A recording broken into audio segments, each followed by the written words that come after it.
sana.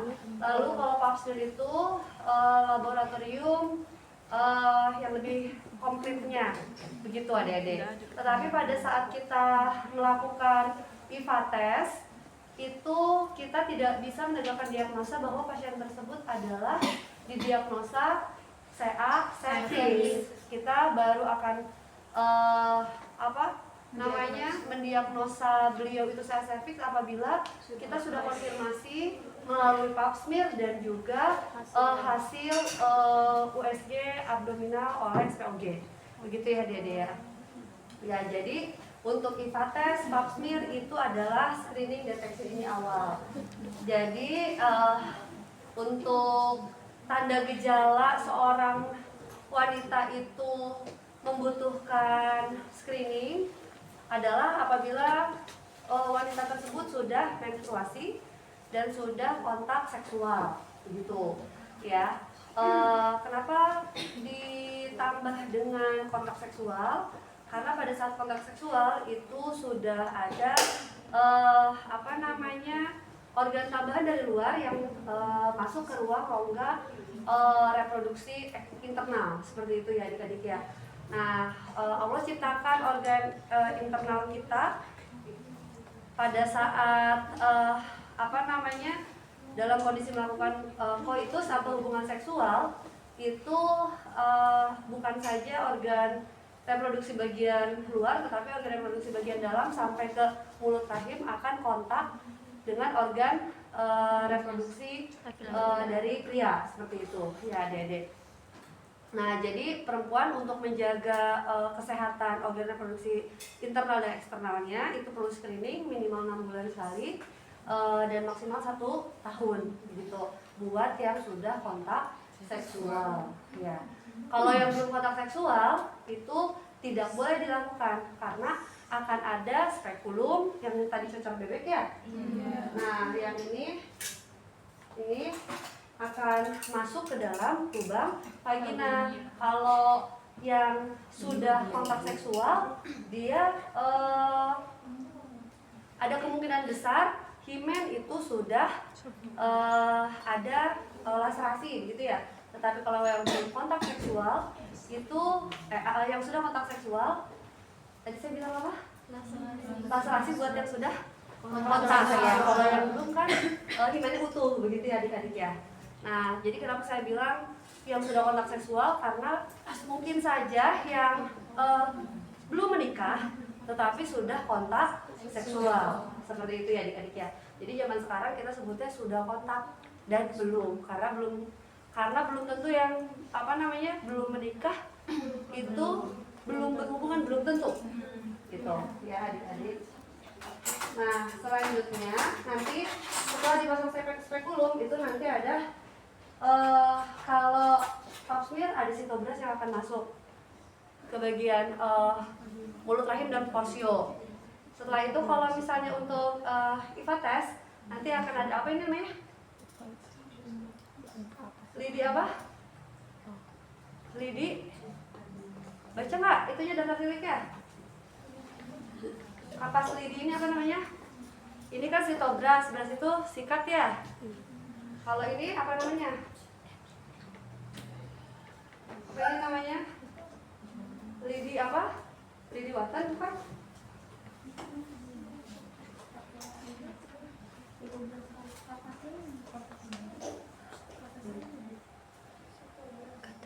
Sitobras yang ini ya. Sitobras yang ini. Ya, yang ada sikatnya. Kalau ini apa namanya? Bukan, kalau spatula yang ini. Spatula ini. Oh, kapas saja. Berarti nanti ditambahkan ya. Ini namanya lidi kapas atau lidi watan ya. Adik-adik itu untuk IVA test ya. Nah, selanjutnya untuk harga IVA test itu lebih murah daripada pap smear. Begitu. Harga IVA test itu relatif di sekitaran 100.000 sekian gitu.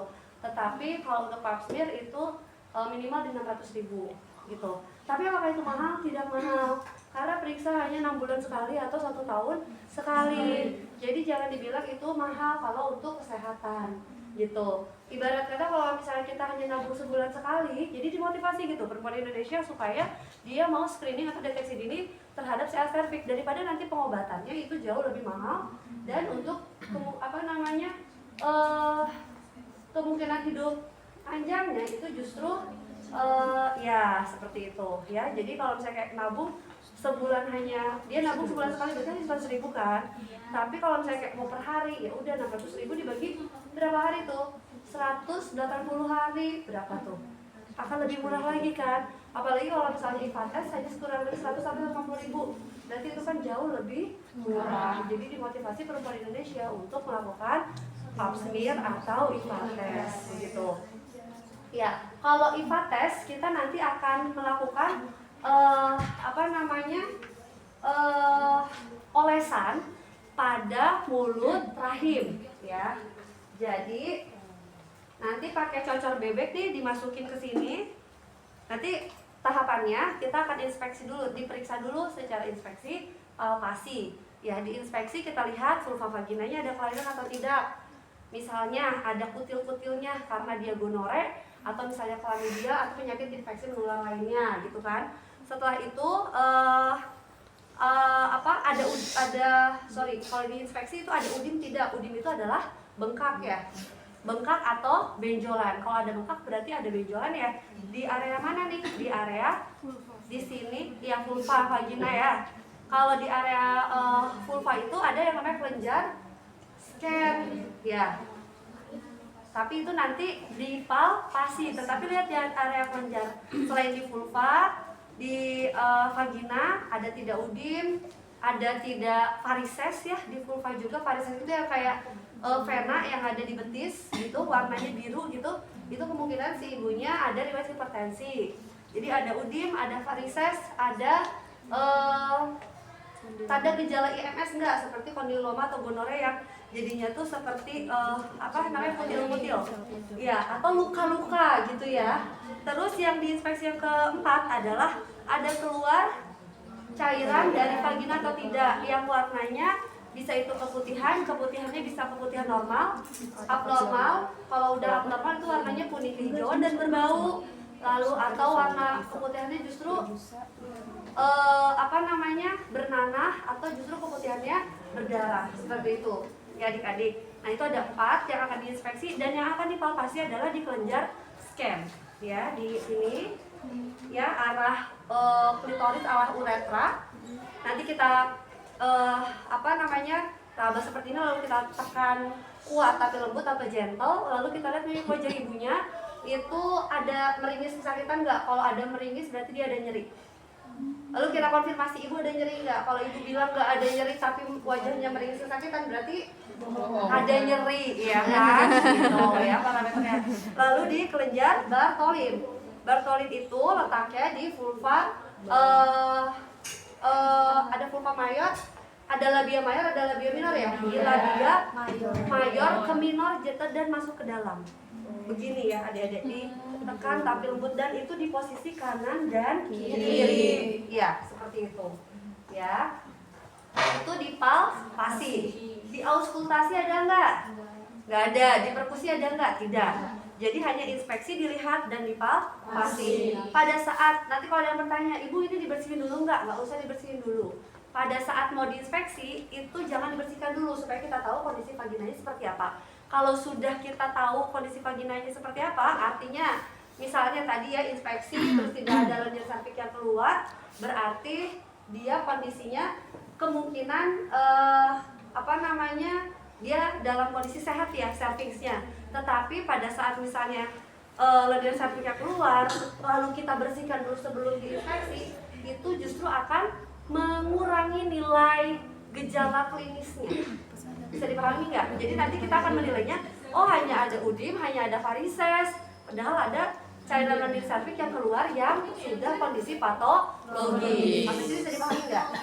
Jadi kalau udah diinspeksi jelas seperti apa, baru dibersihkan boleh, baru dilanjutkan palpasi.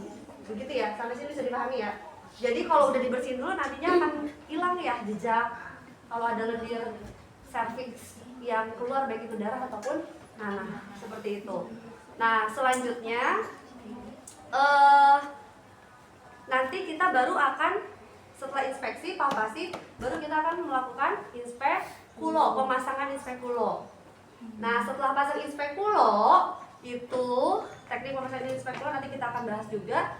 Setelah kita pasang inspekulo, baru nanti kita inspeksi lagi seperti apa mulut rahimnya. Bisa dipahami ya?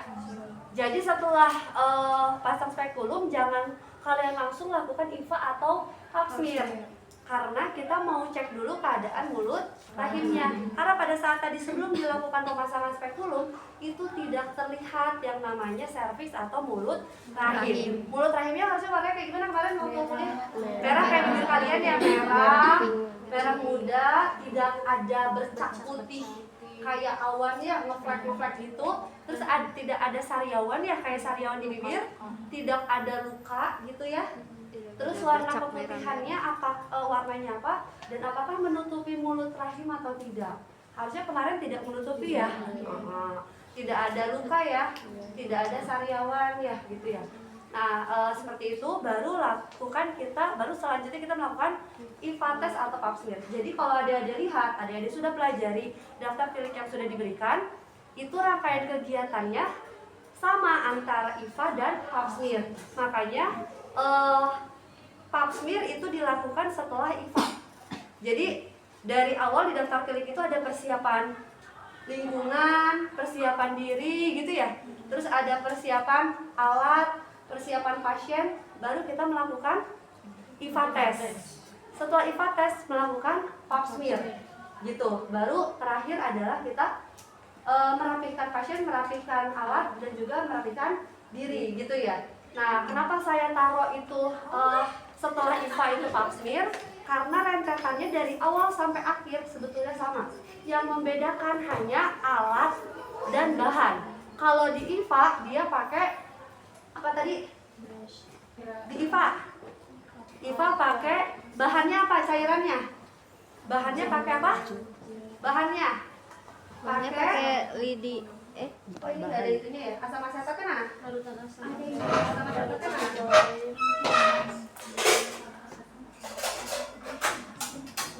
Oh iya, makasih deh. Ini asam asetatnya.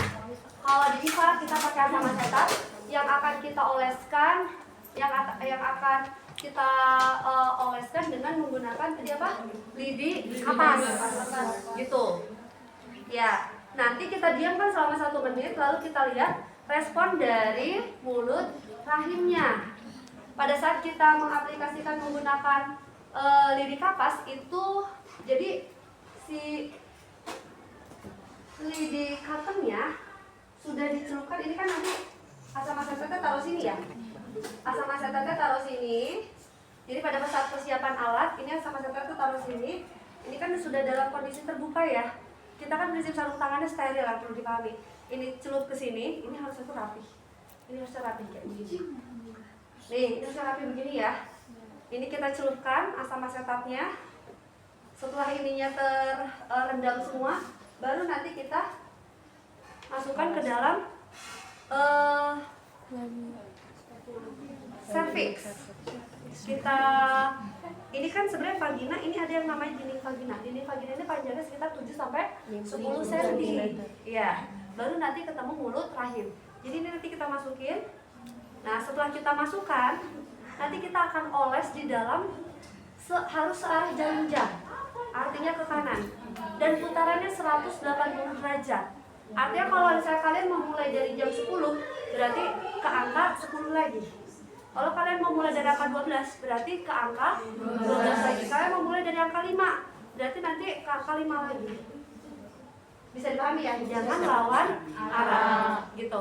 Setelah itu, karena ini dioles asam asetatnya kita aplikasikan ke dalam dinding mulut rahim, lalu kita diamkan selama 1 menit, lihat reaksinya.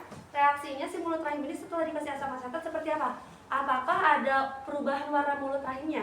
Misalnya jadi kayak berbusa, terus justru jadi kayak ada bercak-bercak luka seperti itu.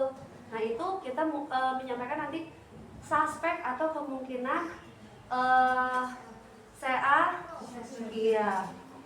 Tapi kita bukan CA cervix karena kita hanya melihat apusan yang sudah dioleskan, mengoleskan asam asetat ke dalam mulut rahim. Sampai sini bisa dipahami ya? Nah, terus yang membedakan dengan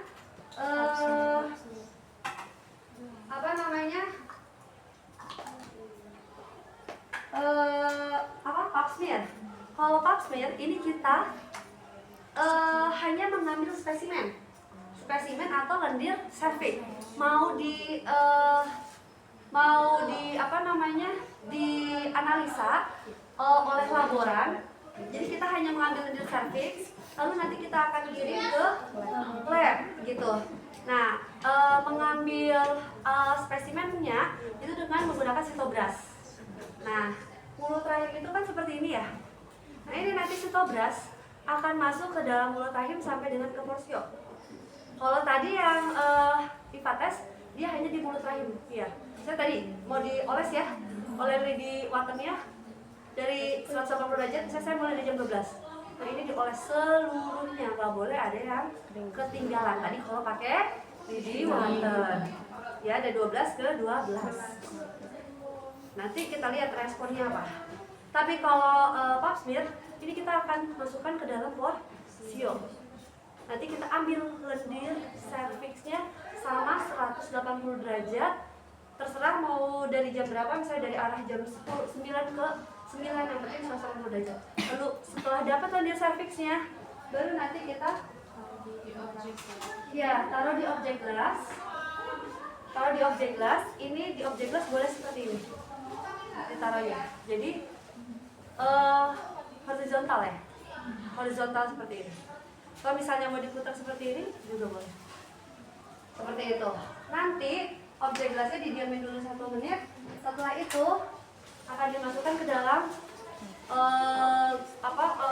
ini kan kaca objek, dimasukin ke objek gelasnya. Nah, objek gelasnya ini nanti harus ada cairan yang bisa mempertahankan kondisi lendir cervixnya. Jadi bukan ngomongan seperti ini objek gelasnya, ya. Harus ada cairan yang bisa mempertahankan. Kalau misalnya hanya spesimen kaca objeknya aja yang masuk ke sini langsung, terus nanti nyampe ke lab, itu nggak bisa dibaca ini. Hasilnya tidak menggambarkan dari kondisi lendir cervixnya si wanita tersebut. Terus bisa dipahami ya? Gitu. Nanti ini dimasukkan. Sebenarnya alatnya lebih besar sih untuk tempat kaca objek ini. Tapi kita adanya ini. Ya, selanjutnya baru nanti kita kalau sudah selesai tetap ya dikasih jaga privacy. Artinya pada saat pemasangan spekulum itu kan terasa tidak nyaman ya. Spekulum itu sesuaikan dengan diameter dari vagina. Kalau misalnya vagina kecil, jangan dikasih spekulum yang besar, yang ibu-ibu sudah melahirkan anak 5. Kalau misalnya kayak vaginanya adik-adik, mungkin masih lebih kecil dibanding ibu-ibu yang sudah pernah melahirkan anak 5 gitu. Nanti akan kesakitan sekali gitu ya. Nah, pun sama ibu-ibu yang anak 5 atau anak 11 dipakai spekulum kecil, nanti nggak akan tercover, si vagina tidak akan terbuka lebar gitu. Sampai sini bisa dipahami ya. Ya, baik. Ada yang mau tanyain dulu sebelum saya memperkenalkan alat-alatnya? Ada atau tidak? Izin Ibu, Ya. Saat dioleskan asam asetatnya itu akan perih atau biasa aja? Kan soalnya asam. Kalau saya pribadi sih belum pernah. Saya yang sudah pernahnya adalah pap smear. Yang kurang nyaman itu adalah pada saat pemasangan spekulum, itu mulus banget. Makanya ibunya harus kita minta untuk tarik nafas pada saat masukin, tarik nafas, pas mau diputer spekulumnya, buang nafas. Setelah itu harus rileks sekali ya. Nanti akan tergambar pada saat di pahanya ibunya kenceng banget nggak sama area betisnya. Kan nanti dia kakinya dorsal recumbens. Nah, terus udah gitu kalau pada saat di swab menggunakan asam asetat, kalau pasien-pasien, kalau saya melakukan pap smear ke pasien itu dia tidak ada keluhan nyeri atau bagaimana, tidak ada gitu. Sama kalau pap smear pun kalau hanya dia ambil apusan tidak ada nyeri, cuman gak nyaman aja. kayak mulus di area perut bawah gitu. Kalau saya lihat pasien nggak ada respon apa-apa, tapi saya sendiri belum pernah nyobain IVA karena saya abstain. Ya, sama-sama. Ada lagi yang mau ditanyakan? Di sini Bu, Iya. kalau selesai semua tindakannya itu kita lakuin vulva hygiene apa enggak Bu? Boleh lakuin vulva hygiene pada dasarnya.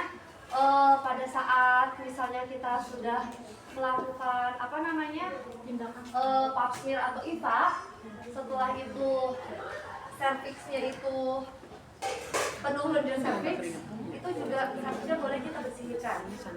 Boleh kita bersihkan menggunakan lidi water ya, lidi water ya, yang steril.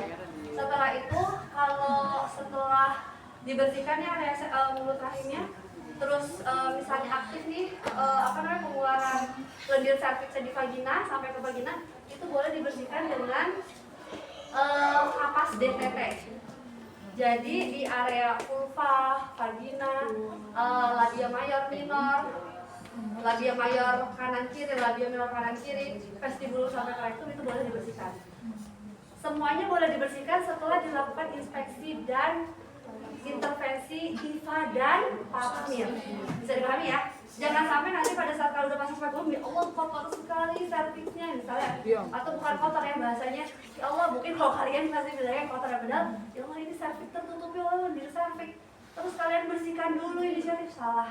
Jadi harus kita lakukan dulu mau IVA atau pap smear dulu. Justru kan kita mau ambil lendir serviksnya, loh ini kok malah dibersihkan. Jadi jangan dibersihkan dulu, dibersihkan nanti setelah dilakukan IVA dan pap smear. Pun sama, pada saat kalian mau membersihkan vulva vagina, itu inspeksi dulu ya, sebelum dimasukkan spekulum, kalian lakukan dulu inspeksi, baru vulva vagina, baru pemasangan spekulum. Sampai sini bisa dipahami? Berat banget ya? Iya, saya ini tuh tiba-tiba langsung pakai masker karena tadi tiba-tiba ini loh, pilek. Jadi mohon maaf ya, saya juga nggak nyaman, ini panas sekali, dari keringetan sekali. Tapi tiba-tiba pilek, udah dari tadi pagi sampai ke rumah sakit nggak pilek.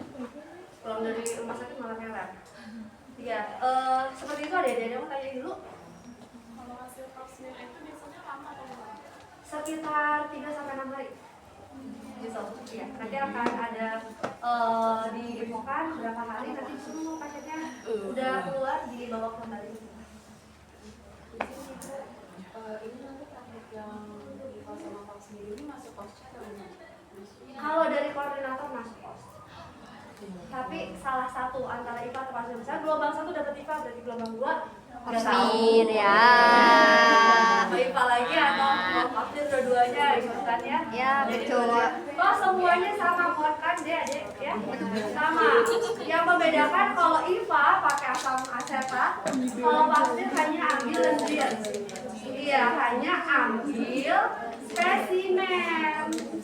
Spesimen dari lendir serviks, gitu ya. Semua tahapannya sama. Ya. Baik adik-adik. Saya akan memperkenalkan alat dulu. Setelah tadi intronya, terus udah gitu sekarang memperkenalkan alat. Setelah itu saya akan melakukan tindakan. Nanti adik-adik silakan melakukan latihan. Ya. Jadi tadi sudah bisa dipahami ya, kenapa di daftar pilih itu IVA dulu baru pap smear. Bisa dipahami kenapa alasannya? Karena alasannya apa?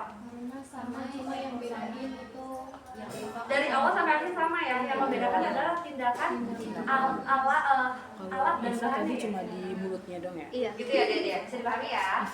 Ya baik. Di sini alat-alatnya ini dari tadi kakaknya RPL ini nggak ada ini loh tutupnya. Terus kenapa pakai ini untuk apa? Ini tadi kok pakai ini deh untuk apa ya? Udah ini udah meledak. Ini kasih